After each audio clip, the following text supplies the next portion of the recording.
Hello student, welcome back to the second lecture for the rotational dynamics. Now today's first point is uniform circular motion.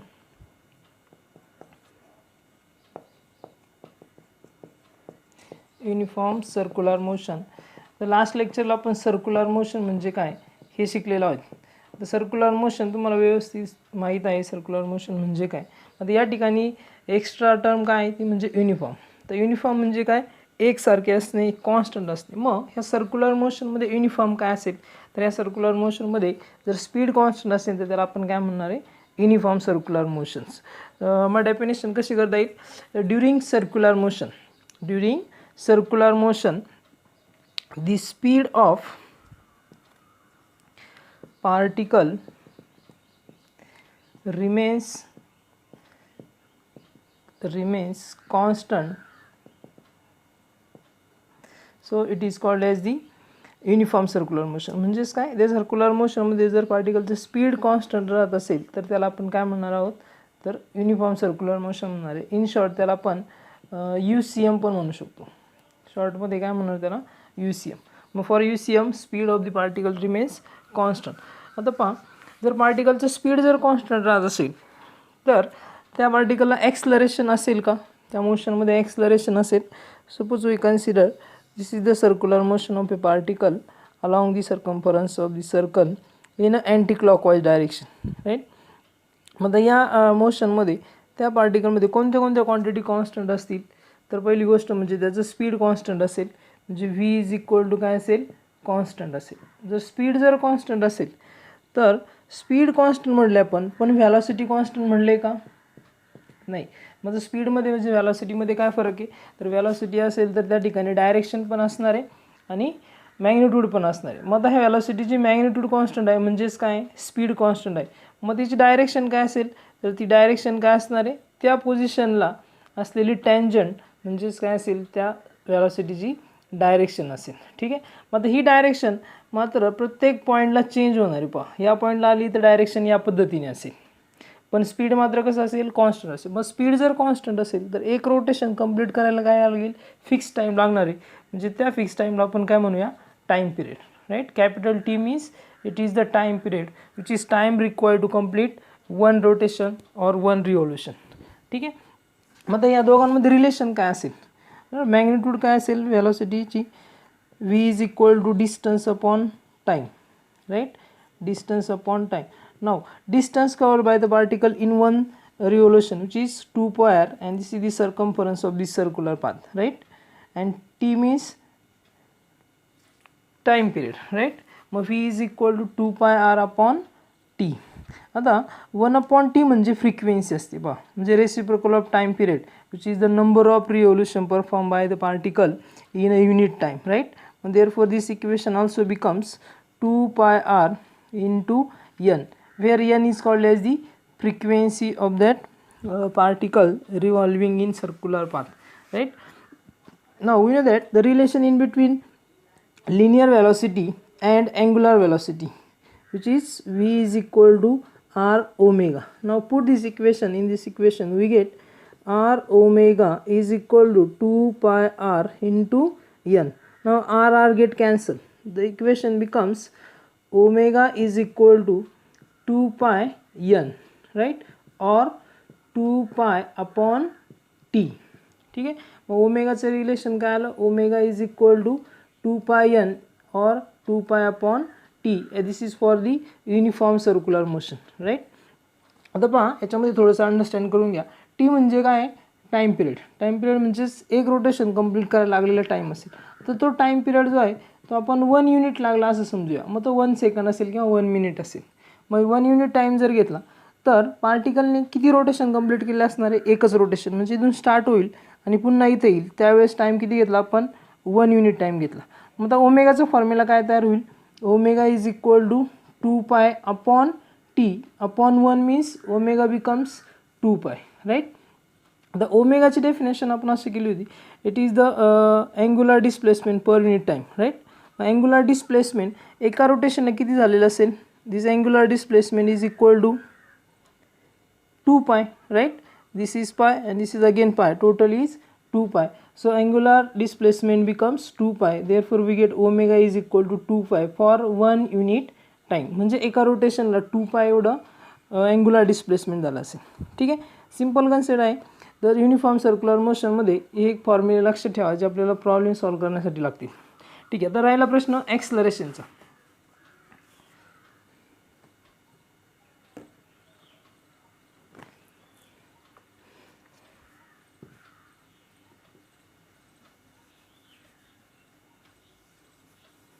जर uniform circular motion असेल तर acceleration असेल का?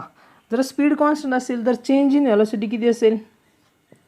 Change in speed is equal to 0. Final speed minus initial speed is equal to 0. मग what is the acceleration? Acceleration means it is the rate of change of velocity. जर rate of change of velocity जर असेल तर speed जर constant असेल तर velocity constant असेल का? नाही. तर त्या ठिकाणी डायरेक्शन चेंज होते म्हणजे व्हेलॉसिटीचं चेंज आहे. मग आता पहिल्यांदा डायरेक्शन या पॉईंटला काय होती? ह्या डायरेक्शन, आणि ह्या पॉईंटला काय झाली? ह्या डायरेक्शन झाली, म्हणजे व्हेलॉसिटीची डायरेक्शन चेंज होते. मग here we get the acceleration which is due to the change in direction, not because of the change of speed. Right. आता डायरेक्शन चेंज होती म्हणून या ठिकाणी एक्सलरेशन असणार आहे. आणि त्या एक्सलरेशनला म्हटलं तर centripetal acceleration or radial acceleration, or which is also called as the tangential acceleration, right, which is denoted by AR. आता हे tangential acceleration कसं असेल पहा, velocity काय आहे? which is the tangent to this circular path. आता tangential acceleration AR bar is equal to minus omega square R bar. That means this acceleration is along the radius but which is opposite to the direction of radius vector. म्हणजे हे negative sign काय indicate करते? Centripetal acceleration or tangential acceleration or radial acceleration which is opposite to the direction of radius vector. म्हणजे या ठिकाणी centripetal किंवा radial एक्सलरेशनची direction कुठं असेल? या बाजूला असेल. This is the direction of radial acceleration and ही डायरेक्शन कोणाची असणार आहे? ही आर बारची डायरेक्शन असणार आहे. सिम्पल आहे. मग आता हे ओमेगाची डायरेक्शन आपण लास्ट टाइम शिकलेलो आहे ती काय? Which is perpendicular to the plane of the paper and in outward direction because this rotation is in anti clockwise direction. Right. Which is denoted like this. This is the direction of angular velocity. ठीक आहे. Tangential acceleration समजलं काय ते. मग त्याची magnitude काय असेल? AR is equal to R omega square, or by using V is equal to R omega, this equation becomes V square upon R or V omega. ठीक है. This is the magnitude of the tangential acceleration or which is also called as radial acceleration. ठीक है. Uniform circular motion लक्षात आलं काय? Next point is non-uniform circular motion. What is mean by non uniform circular motion? मग अशी आपण शिकलेलो आहोत युनिफॉर्म सर्क्युलर मोशन. राईट. आता इन युनिफॉर्म सर्क्युलर मोशन युनिसियम स्पीड इज कॉन्स्टंट. स्पीड कसं होतं? कॉन्स्टंट होतं. मग आता नॉन युनिफॉर्ममध्ये काय असणार आहे? ह्याचा निगेटिव्ह टर्म काय असणार आहे? स्पीड कॉन्स्टंट नसणार आहे. म्हणजेच काय? During the circular motion speed of the particle does not constant. ठीक आहे. Such motion is called as the non uniform circular motion.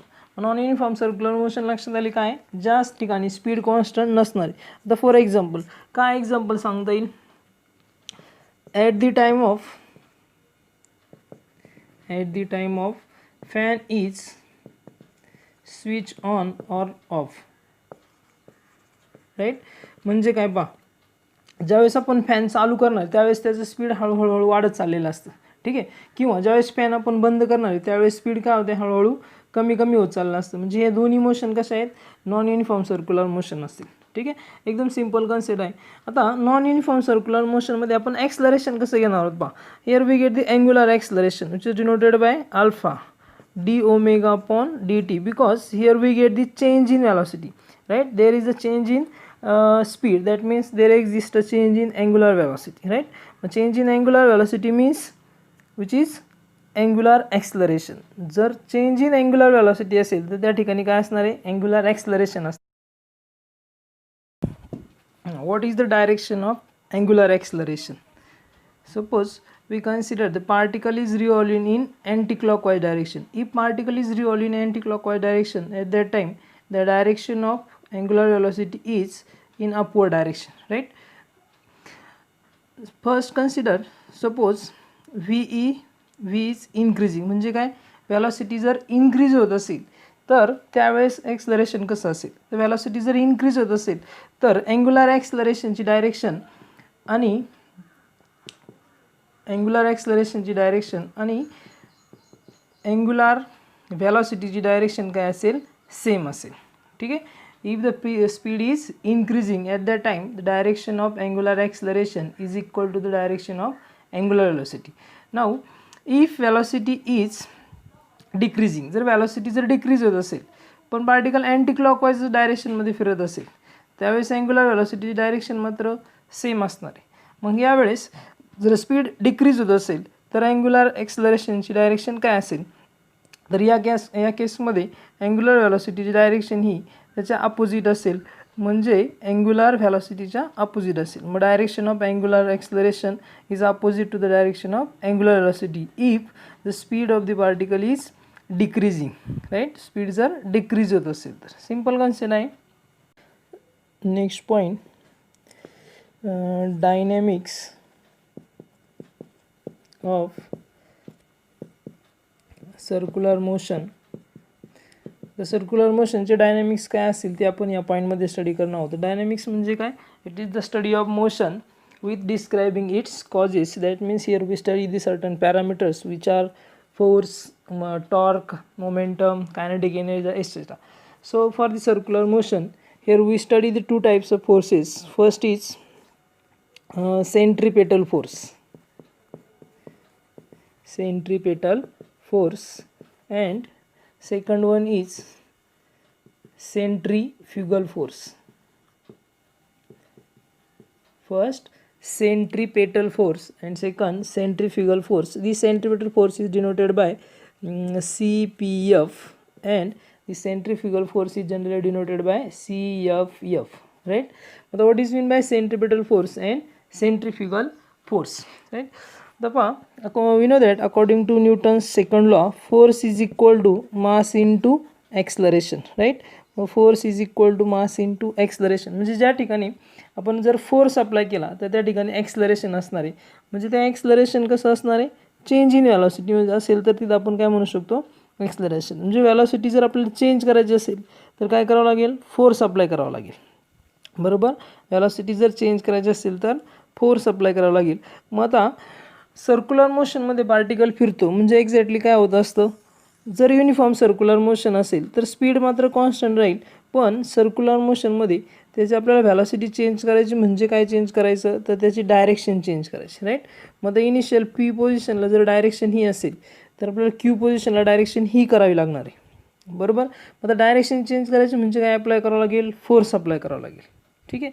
मग आता डायरेक्शन चेंज होणार आहे, व्हेलॉसिटीची डायरेक्शन चेंज होणार आहे म्हणजेच त्या ठिकाणी ॲक्सलरेशन असणार आहे. आणि लास्ट पॉईंटमध्ये आपण ते शिकलो, त्या ॲक्सलरेशनला आपण काय म्हणलं होतं, रेडियल ॲक्सलरेशन, राईट. मग this radial acceleration is equal to -ω² r bar. ठीक आहे. हे ॲक्सलरेशन शिकलो होतं. म्हणजे हे जे ॲक्सलरेशन आहे याला आपण म्हणलो होतं centripetal acceleration. And this centripetal acceleration is responsible for the circular motion, right? And this centripetal acceleration is provided by the force which is called as the centripetal force. Therefore this centripetal force FCP is equal to mass into centripetal acceleration or tangential acceleration. Therefore the centripetal force becomes -mω² r bar. ठीक आहे. Centripetal force समजला काय, हा centripetal force पार्टिकलला circular motion maintain करून ठेवण्यासाठी उपयोगी राहील. मग त्याची डायरेक्शन कुठं असेल, त्याची direction he along the radius असेल पण टुवर्ड्स दी सेंटर असेल. That means the direction of centripetal force is along the radius of that circular path but towards the centre of the circle. This is the direction of centripetal force. ठीक आहे. Centripetal force समजला. पहा आपण एक छोट्याशा एक्झाम्पलमध्ये हे समजून घेऊया. या ठिकाणी मी एक हा मेरी गो राऊंडसारखा जो एक ॲपरेटस बनवलं आहे, यामध्ये हे कॉईन घेतलेलं, हा कॉईन या ठिकाणी ठेवला. याला जर मी सर्क्युलर मोशन दिली या पद्धतीने, एक कमी स्पीड असताना हा पार्ट या पद्धतीने रोटेट होते. ठीक आहे. मग त्या कॉईनची पण डायरेक्शन कशी आहे, कॉईनची मोशन कशी आहे, सर्क्युलर मोशन असणार. ठीक आहे. मी याचं जर ठराविक स्पीडपेक्षा जास्त स्पीड जर दिलं तर हा कॉईन काय होते, खाली पडतो. म्हणजे कॉईनवरती या बाजूला फोर्स अप्लाय होते, त्यावेळेस तो खाली पडतो. मग या ठिकाणी फोर्स अप्लाय करायचं, एक्सटर्नल काही फोर्स अप्लाय केला होता का, नव्हता. मग तो कॉईन खाली पडण्याचं कारण काय असणार आहे, तर हा याचं काय मेरी गो राऊंड असेल किंवा ही जी डिस्क घेतलेली, ह्या डिस्कचं असलेली चेंज इन व्हेलॉसिटी असेल किंवा तिला दिलेलं ॲक्सलरेशन असेल, याला आपण म्हणूया रेफरन्स फ्रेम असेल. मग या फ्रेम ऑफ रेफरन्स जर ॲक्सलरेट होत असेल तर त्यावरती एक एक्स्ट्रा फोर्स अप्लाय होते आणि तो फोर्स सेंट्रिपेटल फोर्सच्या अपोजिट आहे पहा, म्हणजे तो इकडच्या बाजूला अप्लाय होते आणि ह्या फोर्सला म्हणलं तर सेंट्रिफ्युगल फोर्स. ठीक आहे. सेंट्रिफ्युगल फोर्स लक्षात आला कोणता आहे. मग आता हा फोर्स आहे, जर ऑब्झर्वर या फ्रेम ऑफ रेफरन्समध्ये असतात, त्याला म्हटलं तर non inertial frame of reference, तर त्याला यावरती फोर्स अप्लाय केलेला जाणवला असता, म्हणजे त्याला ह्या बाजूला फोर्स अप्लाय करावा लागला असता. ठीक आहे.